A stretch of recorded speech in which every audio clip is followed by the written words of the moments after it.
सिक्किम चुनाव को लेकर वोटों की गिनती जारी है। प्रचंड बहुमत से एक कदम दूर है एसकेएम। 32 में से 31 सीटों पर आगे चल रही है एसकेएम। ये अहम जानकारी इस वक्त की आपको बता दें। सिक्किम में एक सीट पर यहां पर एसडीएफ आगे चल रही है। तो रुझानों में ये तस्वीरें सामने निकल कर आ रही है। 31 सीटों पर एसकेएम यहां पर आगे चल रही है। ये बड़ी खबर। आज दोपहर तक परिणाम साफ नजर आएंगे, लेकिन रुझानों में देखिए एसकेएम को 31 सीटें मिलती हुई नजर आ रही हैं। एक सीटों पर एसडीएफ आगे चल रही है। तो सिक्किम विधानसभा चुनाव के परिणाम आज आ जाएंगे। सुबह से ही वोटों की गिनती जारी है। राज्य की 32 सीटें, जहां पर 31 सीटों पर सिक्किम की, जहां पर एसकेएम आगे चल रही है।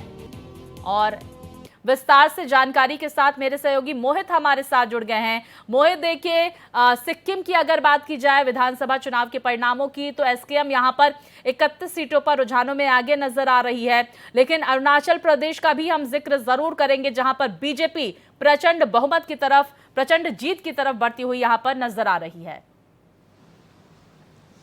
देखिए स्वाति, मैं आपको बताऊं, जिसका आपने जिक्र करा है वो एकदम ठीक उसी दिशा में दोनों पार्टियां बढ़ती हुई नजर आ रही हैं। सबसे पहले हम एसकेएम का जिक्र कर लेते हैं, यानी कि एसकेएम की अगर हम बात करते हैं तो 4 फरवरी 2013 को एसडीएफ से बगावत करके प्रेम सिंह तमांग अपनी पार्टी बनाते हैं। 2014 में वो पार्टी 10 सीटें जीतती है और 2019 आते आते वो पार्टी 17 सीटें बनाती है और 24 साल से सत्ता में मौजूद एसडीएफ को उखाड़ फेंकती है और पहली बार वो सत्ता बनाती है, सरकार में आती है। उसके बाद फिर हम देखते हैं कि इस बार तो बिल्कुल ही एक तरह से कमाल हो गया।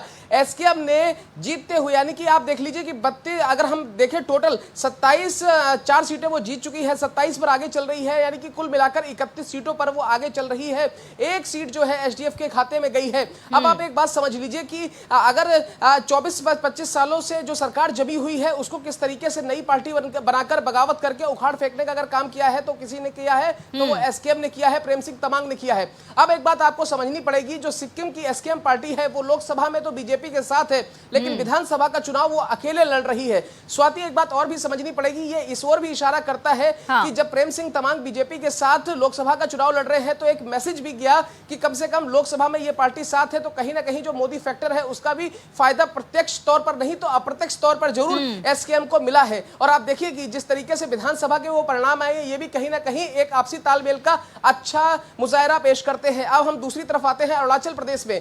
60 सीटों वाली अरुणाचल प्रदेश में अगर हम पिछली मर्तबा जिक्र करें तो हम देखते हैं कि 42 सीटें जीती थी और मौजूदा समय में विधानसभा में अगर हम बात करें अरुणाचल प्रदेश के अंदर 41 बीजेपी की सीटें हैं, उसके साथ ही उनके सहयोगियों की सीटें हैं।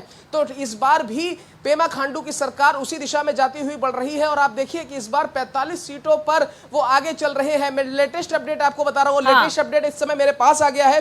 अरुणाचल प्रदेश में 14 मिनट पहले की मैं आपको खबर बता रहा हूं, 15 सीटें जीत ली हैं, 31 पर आगे चल रही है। और सबसे बड़ी बात यह है कि 10 सीटें तो ये पार्टी यहां पहले ही निर्विरोध जीत चुकी है। उसके अलावा अगर हम बात करें, national people's party 6, people's party of Arunachal 2 और राष्ट्रवादी कांग्रेस पार्टी 3 और निर्दलीय 1 सीट पर आगे है। तो ये लेटेस्ट अपडेट है। और इस तरीके से आप एक बात समझ लीजिए कि नॉर्थ ईस्ट की अगर हम बात कर रहे हैं, अरुणाचल की बात करें, सिक्किम की बात करें या दूसरे सूबों की बात करें, तो ठीक है, दूसरे सूबों की रुक के बात कर लेंगे 2 दिन बाद। लेकिन आज जिन सूबों की बात कर रहे हैं उसमें अरुणाचल प्रदेश और सिक्किम है। एक तरफ एसकेएम का फतेह हासिल कर रखी है, तो दूसरी तरफ आप देखिए कि अरुणाचल प्रदेश के अंदर पेमा खांडू की सरकार आगे बढ़ रही है, यानी कि बीजेपी आगे बढ़ रही है। बिल्कुल, देखिए मोहित, ये एक तरफा जीत भी इसे कहा जा सकता है, जहां पर अरुणाचल प्रदेश में एक प्रचंड जीत की तरफ भारतीय जनता पार्टी और सिक्किम में एसकेएम बढ़ती हुई नजर आ रही है। बहुत शुक्रिया आपका मोहित।